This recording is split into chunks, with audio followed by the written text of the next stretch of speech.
इस वीडियो में क्लास 8 हिंदी भाषा भारती हो गया चैप्टर 9 बिरसा मुंडा। इस पाठ में जितने भी क्वेश्चन होगा सभी को एक एक करके सोल्व करने के लिए पहला प्रश्न हमारा पूछा गया है कि निम्नलिखित शब्दों के अर्थ शब्दकोश से खोज कर लिखिए। मतलब शब्द का अर्थ करा है इसको आपको भरने के लिए। ठीक है, यहाँ आप देख सकते हैं दोनों दिया गया शब्द और इसका अर्थ आपको अच्छी तरह से सिर्फ नोट कर लीजिएगा। ठीक है, चलिए प्रश्न संख्या हम 2 देखते हैं। प्रश्न 2 में देखिए हमारा पूछा गया है कि दिए गए विकल्पों में से सही विकल्प चुनकर, मतलब जो सही होगा उसमें आपको टिक लगाना है। बिरसा मुंडा का संबंध निम्नलिखित में से वर्तमान में किस राज्य से था? किस राज्य से? तो ये हो जाएगा झारखंड। कौन सा राज्य? झारखंड। चलिए, तो हमें पूछा गया कि मुंडा समाज के आराध्य देव सिंह का अर्थ है। आराध्य देव का सिंह का क्या अर्थ है? तो ये जगह 3 माने सूर्य। क्या है? सूर्य। चलिए, 3 में हमें पूछा गया कि निम्नलिखित प्रश्नों के उत्तर कहा गया संक्षेप में देने के, मतलब आपको ज़्यादा विस्तार में नहीं देना है। कोई पूछा गया कि बिरसा मुंडा को लथुरन मिशन स्कूल क्यों छोड़ना पड़ा?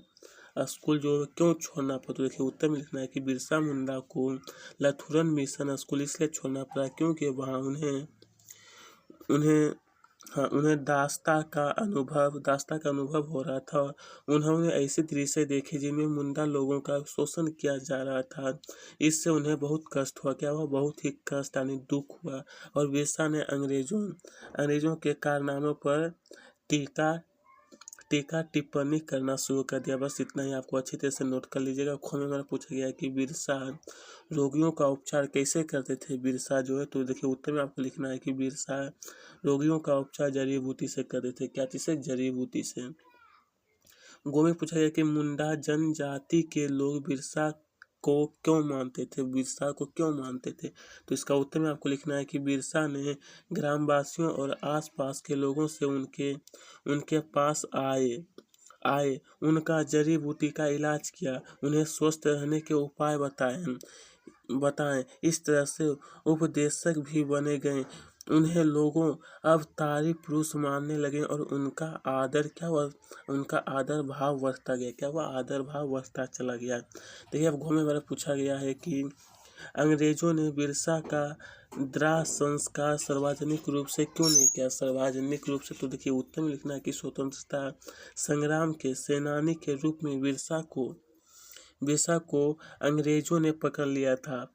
फिर इसके आगे लिखना है कि स्वतंत्रता की ज्योति लोगों में जगा चुके थे। इसी तरह से देखिए आपको ये पूरा लिख लीजिएगा जहाँ तक आपको दिखाई दे रहा है। चलिए इसके आगे देखते हैं। इसके आगे हमारा पूछा गया है कि बिरसा मुंडा ने किस उद्देश्य से अपना आंदोलन प्रारंभ किया? किस उद्देश्य के कारण? तो देखिए उत्तर में लिखना है कि बिरसा मुंडा ने अंग्रेजों के अत्याचारों तथा शोषण से मुक्ति दिलाने और भारत को आज़ाद कराने के उद्देश्य से अपना आंदोलन क्या प्रारंभ किया था। चलिए प्रश्न संख्या 4 में हमारा पूछा गया कि कहा गया कि रिक्त स्थानों की पूर्ति करने। यहाँ पर देखिए आपको भरना बिरसा मुंडा। क्या भरना आपको? बिरसा मुंडा के कारण ओझा लोगों का काम चौपट हो रहा था। फिर भी मुंडा लोगों के प्रमुख अस्त्र शस्त्र। यहाँ पर क्या भरना आपको? बताना आपको भाले तीर कमान। क्या भरना आपको? भाले तीर कमान। और यहाँ पर क्या भरना? पुरस्कार के लालच। यहाँ पर आपको लालच ही भर देना है। लालच के कारण बिरसा मुंडा को पकड़ा दिया गया था। प्रश्न 5 में पूछा है कि निम्नलिखित प्रश्नों के उत्तर कहा गया है विस्तार में देने के लिए। पहला है कि प्रस्तुत पाठ है।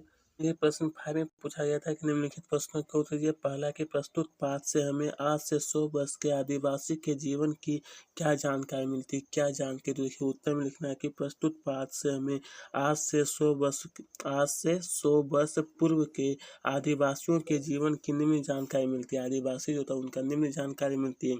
इसमें से पहला लिखना है कि उस समय आदिवासी अपने जीवन के मालिक थे। क्या थे? अपने जीवन के मालिक। फिर देखिए दूसरा नंबर आपको लिखना है कि वे फसल उगाते थे। ये 3 में लिखना किया उनकी अपनी ग्राम व्यवस्था थी। ये 4 नंबर। ये फिर 4 नंबर। फिर आपको ये 5 में, ये पाँचों आपको अच्छी तरह से नोट कर लीजिएगा। फिर खोज पूछा कि बिरसा मुंडा के आंदोलन के क्या कारण थे? मतलब उनका आंदोलन। तो देखिए उत्तर में आपको लिखना है कि बिरसा मुंडा के आंदोलन के निम्न कारण थे। इसमें से आपको पहला पॉइंट लिखना है कि मुंडा जाति को उनकी जमीन से बेदखल कर दिया गया था। क्या किया गया था? बेदखल। फिर दूसरा लिखना है कि उनके पंचायत समाप्त कर दिए गए।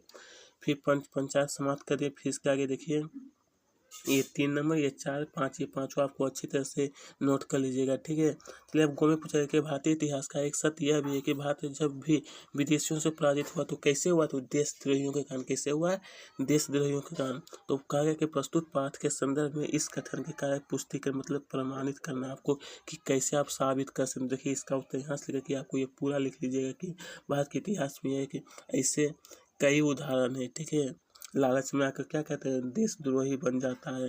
तो ये प्रश्न भू में पूछा गया है कि बिरसा मुंडा ने किस उद्देश्य से अपना आंदोलन प्रारंभ किया। ये देखिए हमारा एक बार और पूछा गया था या अंगों में। तो उत्तर में था कि बिरसा मुंडा ने मुंडुओं को अंग्रेजों के अत्याचारों और शोषण से मुक्ति दिलाने के लिए। इसी तरह से आपको यह यहाँ से यहाँ तक पूरा आपको अच्छी तरह से नोट कर लीजिएगा। चलिए इसके आगे दिया है कि प्रस्तुत पाठ के आधार पर बिरसा मुंडा के चित्र की विशेषता मतलब बिरसा मुंडा का उनका गुण क्या था, उनकी विशेषता क्या था आपको बताना। तो लिखना है कि बिरसा मुंडा के चित्र की निम्न विशेषता थी। क्या थी? निम्न विशेषता। इसमें से पहला देखिए, इसमें 5-6 विशेषता आपको लिखना है। इसमें से पहला लिखना है कि स्वतंत्रता का भावना, दूसरा कि समान व्यक्ति, तीसरा लिखना आज्ञाकारी एवं मेहनती, चौथा लिखना है कि संगीत प्रेमी, फिर इसके आगे लिखना है कि समाज सेवी। इतना ही आपको लिखना है, ज़्यादा बड़ा नहीं लिखना है। चलिए अब इसके आगे हमें दिया है कि भाषा अध्ययन में पहला प्रश्न है कि निम्नलिखित शब्दों के मानक हिंदी शब्द मतलब ये जो हमें दिया है इसको हिंदी में कराया बताने के लिए। देखिए हुकुम का मतलब होता है आदेश, जवान का मतलब क्या होता है युवक, दंड, पुरस्कार, प्रस्तुत, स्वास्थ्य, ये सभी आपको अच्छी तरह से नोट कर लीजिएगा। चलिए प्रश्न 2 में हमारा पूछा गया है कि निम्नलिखित शब्दों का समास विग्रह करके समास का नाम लिखना मतलब समास का क्या करना है, उसका नाम लिखना है कि कौन सा समास है। देखिए मैं थोड़ा सा इसको जूम कर देता हूँ, आपको अच्छी तरह से नज़र आएगा, ठीक है। चलिए आपको अच्छी तरह से ये थोड़ा धुंधला आपको अच्छी तरह से लिख लीजिएगा, ठीक है। तो चलिए अब हम लोग आप आगे बढ़ते हैं। देखिए प्रश्न 3 में हमारा पूछा है कि निम्नलिखित शब्दों का संधि विच्छेद करके संधि का संधि विच्छेद आपको करना है, फिर उसका संधि का कर आपको नाम बताने के। चलिए इसका उत्तर भी दिखा देता हूँ। ये हम देख सकते हैं इसका उत्तर दिया गया। सिर्फ आपको अच्छी तरह से नोट कर लीजिएगा। इस तरह से आपको तालिका बना लेना है, फिर आपको अच्छी तरह से नोट कर लीजिएगा, ठीक है। चलिए प्रश्न संख्या 4 देखते हैं। प्रश्न 4 में हमारा पूछा गया है कि मतलब ये जो दिया है, सही विकल्प चुनकर रिक्त स्थानों की पूर्ति करने के लिए कहा गया है, ठीक है। चलिए यहाँ पर देखिए आपको सबसे पहले मतलब आपको ये यहाँ पर आपको क्या भराएगा आपको बताना है। देखिए यहाँ पर आपको ता भर देना, ओ में ता भर देना, और यहाँ पर आपको क्या भर देना है भे। यहाँ पर क्या भरना है आपको निया, यहाँ पर क्या भरना है आपको ई के। बस इतना ही आपको अच्छी तरह से नोट कर लीजिए, ठीक है। देखिए प्रश्न 5 में पूछा गया कि निम्नलिखित पर्यायवाची शब्द पूछा गया हमारा कि निम्नलिखित पर्यायवाची शब्दों में से जो शब्द सही पर्यायवाची नहीं है उन्हें अलग करके लिखिए। मतलब जो पर्यायवाची शब्द नहीं है उनको कहा गया अलग करके लिखना। तो देखिए साइड में हमारा पर्यायवाची शब्द दिया गया और गलत शब्द भी दे, सिर्फ आपको अच्छी तरह से नोट कर लीजिएगा, ठीक है। और आपको कुछ नहीं करना है, ये सिर्फ इसका होता है। तो दोस्तों यहीं पे इसका क्वेश्चन से समाप्त। अगर आपको अच्छी लगी चैनल को सब्सक्राइब करें, साथ में वीडियो को लाइक